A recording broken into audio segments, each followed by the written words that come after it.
Hello दोस्तों, स्वागत है आपका एक बार फिर से हमारे YouTube चैनल ए के क्लासेस में। देखिए दोस्तों, बायोलॉजी की जो यूनिट थी मानव में जनन की, उसमें हम लोगों ने मादा जनन तंत्र और उससे स्रावित होने वाले हार्मोनों के बारे में पढ़ा था। आज अपने चर्चा करेंगे एक खास टॉपिक पे जिसका नाम है टेस्ट ट्यूब बेबी। क्या नाम है? टेस्ट ट्यूब बेबी, या फिर इसको कहा जाता है परख नली शिशु। देखिए आजकल इसका बहुत ज्यादा चलन बढ़ गया है। सामान्य तौर पे निसंतान जो दंपति होते हैं उनमें संतान उत्पत्ति के लिए इस तरीके के टेस्ट को अपनाया जाता है। देखिए, इसको जानने से पहले आपको एक चीज के बारे में ज्ञान होना अति आवश्यक है कि बायोलॉजी के अंदर अपने एक्सपेरिमेंट जो करते हैं, यानी बायोलॉजी के अंदर अपने जो एक्सपेरिमेंट करते हैं वो टू टाइप के होते हैं। एक होता है इन विवो और एक होता है इन विट्रो। इन विवो को हिंदी में बोलते हैं जीवे और इन विट्रो को बोलते हैं पात्रे। फर्क देखिए दोनों में क्या होता है। इन विवो का मतलब होता है कि ऐसा एक्सपेरिमेंट जो किसी लिविंग बॉडी में किया जाए, जो किसी लिविंग बॉडी में किया जाए या फिर सजीव के शरीर में किया जाए, ऐसे एक्सपेरिमेंट क्या कहलाते हैं? In vivo.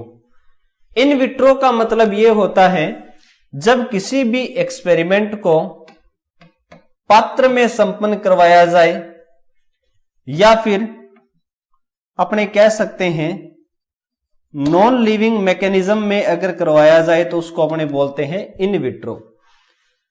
ठीक है ना? तो टेस्ट ट्यूब बेबी जो होता है उसके अंदर स्पर्म लिया जाता है और ओवम लिया जाता है, यानी अंडाणु और शुक्राणु लिए जाते हैं। और होता क्या है कि टेस्ट ट्यूब ली जाती है, इसके अंदर शुक्राणु और अंडाणु के केंद्रकों का जो संलयन होता है वो प्रयोगशाला में करवाया जाता है। और प्रयोगशाला में करवाने के बाद जैसे ही इनसे जाइगोट या युग्मनज का निर्माण होता है, इसको वापस ट्रांसफर कर दिया जाता है गर्भाशय में। तो ये प्रक्रम बताइए कहां पर किया गया? परख नली में, बॉडी से बाहर, इसलिए इसको अपने क्या बोलते हैं? इन विट्रो बोलेंगे। अब देखिए, अपने देखते हैं टेस्ट ट्यूब बेबी के लिए काफी सारी तकनीकें जो है वो मार्केट में अवेलेबल है, जिसमें से कुछ एक तकनीकों के बारे में हम यहां पर जानेंगे कि कौन सी तकनीक जो है वो किस काम आती है। सबसे पहला देखिए ZIFT, zygote intra fallopian transfer. पहली बात ये क्या है? IVF। अब IVF का मतलब देखिए इन विट्रो फर्टिलाइजेशन, यानी ये प्रक्रिया पात्र में करवाई जाती है। और होता क्या है? जाइगोट इंट्रा फैलोपियन ट्रांसफर, पात्र में शुक्राणु और अंडाणु को लेकर दोनों को निषेचित करवाया जाता है और फिर इसे फैलोपियन ट्यूब के अंदर, यानी मादा की फैलोपियन ट्यूब में ट्रांसफर कर दिया जाता है। इसको बोला जाता है जाइगोट इंट्रा फैलोपियन ट्रांसफर। ये किस तरीके का है? इन विट्रो फर्टिलाइजेशन होता है। दूसरा देखिए इन यूटेराइन ट्रांसफर या फिर इंट्रा यूटेराइन ट्रांसफर। इसमें जाइगोट बनने के बाद उसको डायरेक्ट यूट्रस में या फिर गर्भाशय में ट्रांसफर किया जाता है। ठीक है ना? तो ये भी क्या है? इन विट्रो फर्टिलाइजेशन है। ये भी क्या है? इन विट्रो फर्टिलाइजेशन होता है। आगे वाली तकनीक देखिए गैमिट इंट्रा फैलोपियन ट्रांसफर। इसमें क्या होता है? इंजेक्शन की हेल्प से गैमिट जो होता है, नर युग्मक जो होता है, उसको फैलोपियन ट्यूब में ट्रांसफर किया जाता है। यह होता है इन विवो, यानी इसमें निषेचन जो होता है वो फैलोपियन ट्यूब में होता है। नाम से देखिए गैमिट, जाइगोट नहीं है यहां पे, गैमिट इंट्राफिलोपियन ट्रांसफर, गैमिट को फिलोपियन ट्यूब में ट्रांसफर कर दिया जाता है। अगली तकनीक देखिए 3PCB, पेरेंट चाइल्ड बेबी। इसमें दंपति के शुक्राणु और अंडाणु लिए जाते हैं और सरोगेट मदर,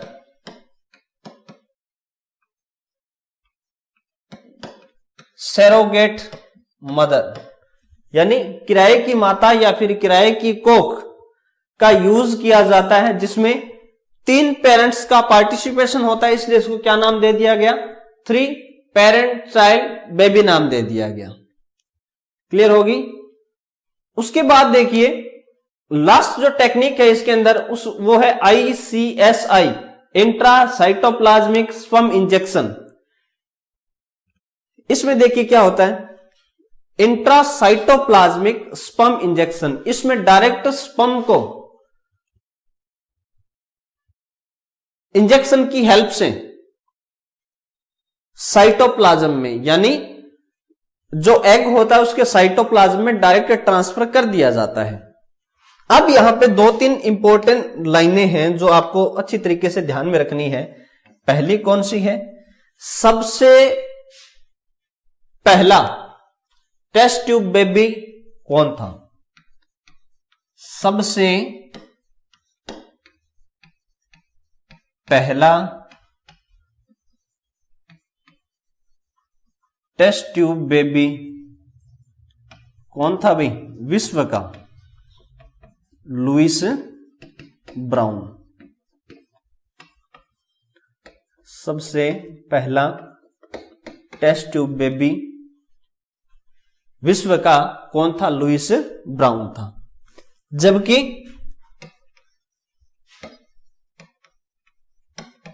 भारत में प्रथम टेस्ट ट्यूब बेबी जिसका नाम था हर्षा। अच्छी तरीके से आपने ध्यान रखना है, ये मोस्ट इंपॉर्टेंट लाइन है। आपको अलग अलग बुक में अलग अलग लाइनें मिल सकती है, लेकिन 100% इसका आंसर यही है कि भारत का प्रथम टेस्ट ट्यूब बेबी जिसका नाम क्या था, हर्षा। मैं एक बार यहां लिख देता हूं अच्छी तरीके से वापस नाम, उसका नाम था हर्षा। देखिए यहां तक हमारा मादा जनन तंत्र कंप्लीट होता है। अब अपने स्टार्ट करते हैं नर जनन तंत्र।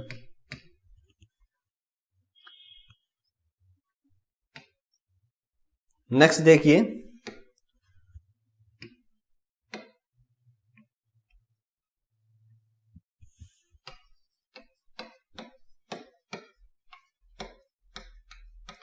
नर जनन तंत्र की बात करें मानव के अंदर, तो मानव में नर जननांग जो होते हैं उनको भी अपने मादा की तरह 2 भागों में बांटा जा सकता है।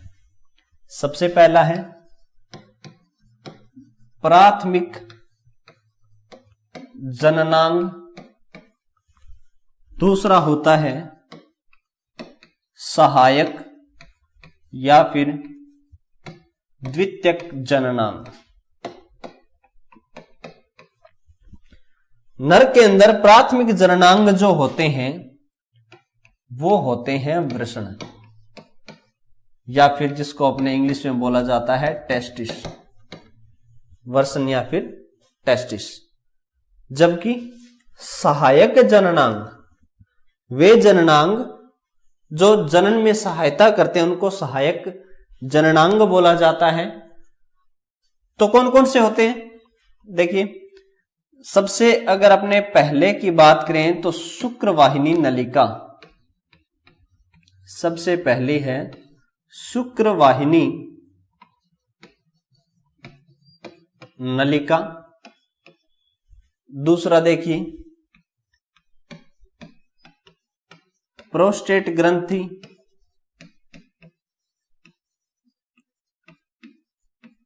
एपिडिडाइमिस। देखिए शुक्रवाहिनी नलिका, प्रोस्टेट ग्रंथि, एपिडिडाइमिस, शुक्राशय और बल्बो यूरेथ्रल ग्रंथि।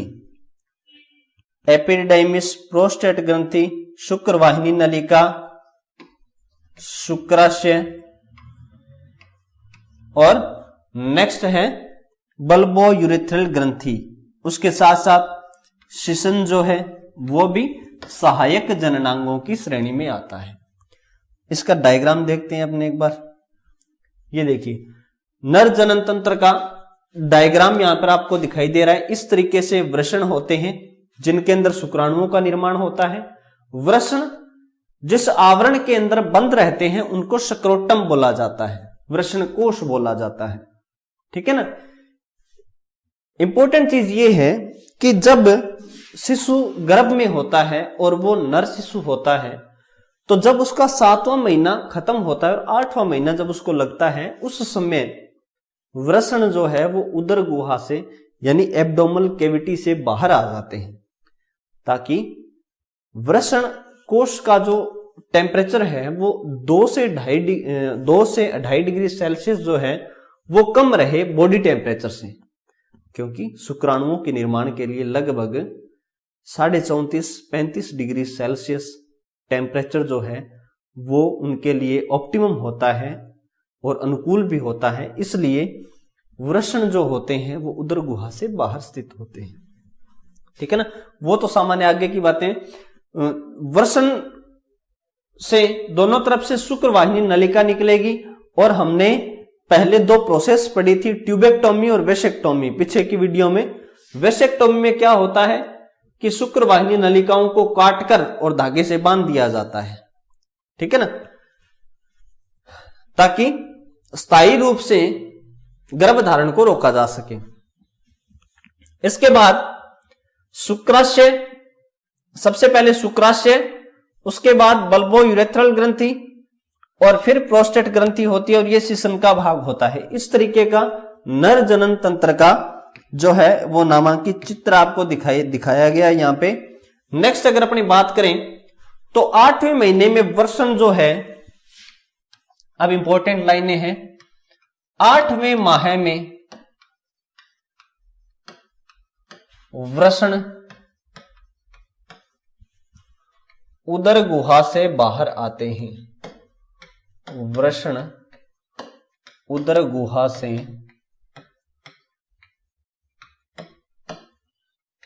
बाहर आते हैं। किस महीने में?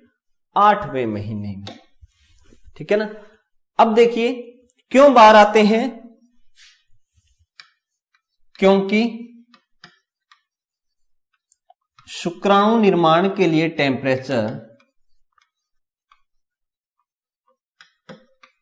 शुक्राणु निर्माण के लिए तापमान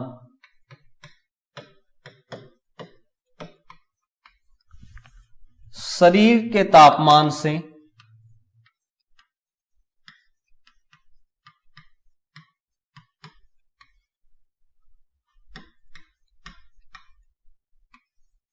2 से 2.5 डिग्री सेल्सियस कम आवश्यक होता है।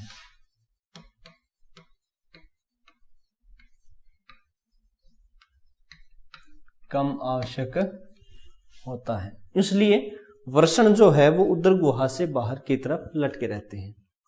उसके बाद देखिए अगला है, इसी के अंदर एक नाम आता है क्रिप्टो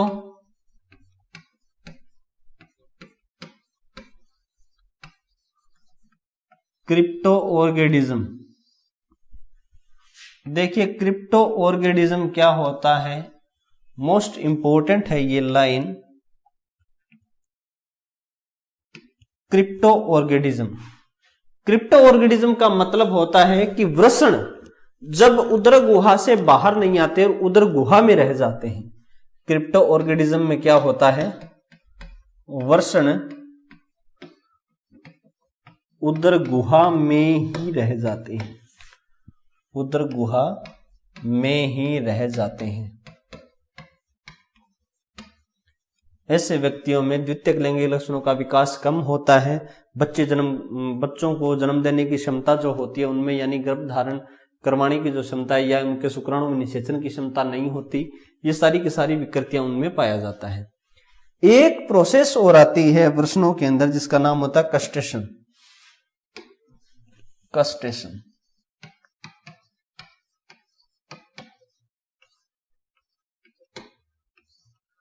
कस्टेशन का मतलब क्या होता है?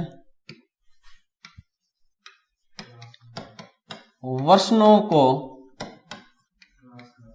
कुचलना या फिर काटना क्या कहलाता है? कस्टेशन कहलाता है। जैसे सांड जो होता है उसको कस्टेशन के द्वारा बैल बना दिया जाता है, यानी पहले उसमें टेस्टोस्टेरोन हार्मोन के कारण नर जो होता है वो आक्रामक होता है मादाओं से। क्यों होता है? क्योंकि उनमें टेस्टोस्टेरोन हार्मोन होता है। लेकिन जैसे ही उनमें कस्टेशन कर दिया जाता है तो उनके वृषण जो है वो निष्क्रिय हो जाते हैं और टेस्टोस्टेरोन हार्मोन की कमी आ जाती है, जिसके कारण वो क्या हो जाते हैं, थोड़े से सरल स्वभाव के हो जाते हैं, शांत स्वभाव के हो जाते हैं। तो ज्यादातर देखा गया है कि पशुओं में कस्टेशन की प्रक्रिया जो है वो संपन्न करवाई जाती है। ठीक है ना। उसके बाद देखिए, अगर अपने बात करें कि वृषण की कोशिकाएं, वृषण कोशिकाएं, वृषण में मुख्य मुख्य कोशिकाएं होती हैं। कौन कौन सी होती है वो देख लेते हैं। इसके साथ ही हमारा ये टॉपिक कंप्लीट हो जाएगा। वृषण की कोशिकाएं, वृषण में जो है वो 3 तरह की कोशिकाएं होती हैं। कौन कौन सी होती है? देखिए, पहली कोशिका होती है उसको अपने बोलते हैं जर्म सेल या फिर जर्म सेल्स या जननिक कोशिकाएं।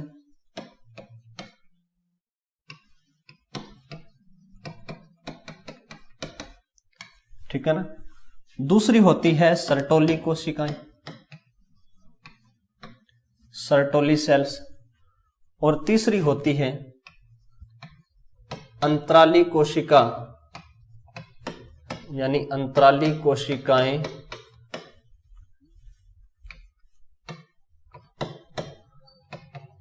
अंतराली कोशिकाएं या फिर इनको कहते हैं लीडिंग सेल्स। ठीक है ना। अब देखिए, आपको पता है कि नर हार्मोन जो होता है उसका नाम होता है टेस्टोस्टेरोन। नर हार्मोन का नाम क्या होता है? टेस्टोस्टेरोन होता है। तो टेस्टोस्टेरोन का स्राव कौन करेगी? लीडिंग सेल्स या फिर अंतराली कोशिकाएं। किसका स्राव करती है? टेस्टोस्टेरोन।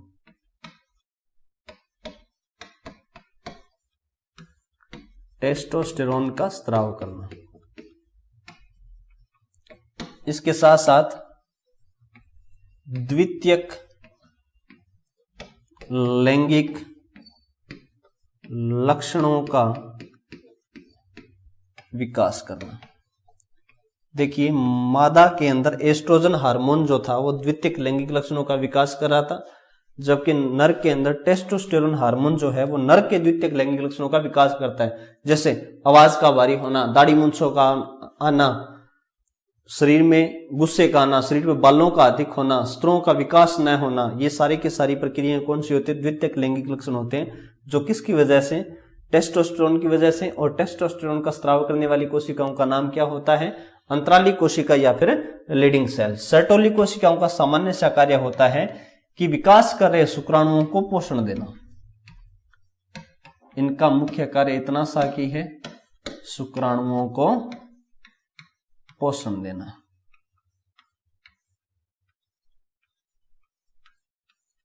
उसके बाद देखिए, जर्म सेल या फिर जननिक कोशिकाओं का क्या कार्य होता है? शुक्राणुओं का निर्माण करना। शुक्राणुओं का निर्माण करना। यह था नर जनन तंत्र का भाग। छोटा सा डिफरेंस मैं आपको बताता हूं नर और मादा जनन तंत्र में। उसके बाद हमारी ये यूनिट कंप्लीट हो जाएगी कि नर और मादा। नर जो होता है वो शुक्राणु अपनी पूरी जिंदगी तक बनाता है, या फिर अपने कह सकते हैं कि मृत्यु तक, जब तक उसकी मृत्यु नहीं हो जाती तब तक उसमें शुक्राणुओं का निर्माण होता रहता है। जबकि मादा के अंदर पहली बात देखिए, एमसी जो होता है यानी मेंस्ट्रुअल साइकिल, वो 12 से 14 वर्ष में शुरू होता है, जिसको अपने क्या बोलते हैं, मीनार्की या फिर रजोदर्शन। यहां से शुरू होकर 50 से 55 वर्ष तक चलता है, जिसको मीनोपोज कहा जाता है। मीनार्की और मीनोपोज। मीनोपोज को कहा जाता है भी रजोनिवृत्ति, यानी 50 से 55 साल तक की उम्र तक कोई भी औरत जो है वो मां बन सकती है, जबकि पुरुष के अंदर ये क्षमता जो है वो अपनी पूरी जिंदगी होती है। देखिए, ये थी हमारी मानव जनन की यूनिट जो हम कंप्लीट कर चुके हैं। इसके बाद आगे हम एक नई यूनिट के साथ और एक नए जोश के साथ फिर से शुरुआत करेंगे। तब तक के लिए जय हिंद, जय भारत।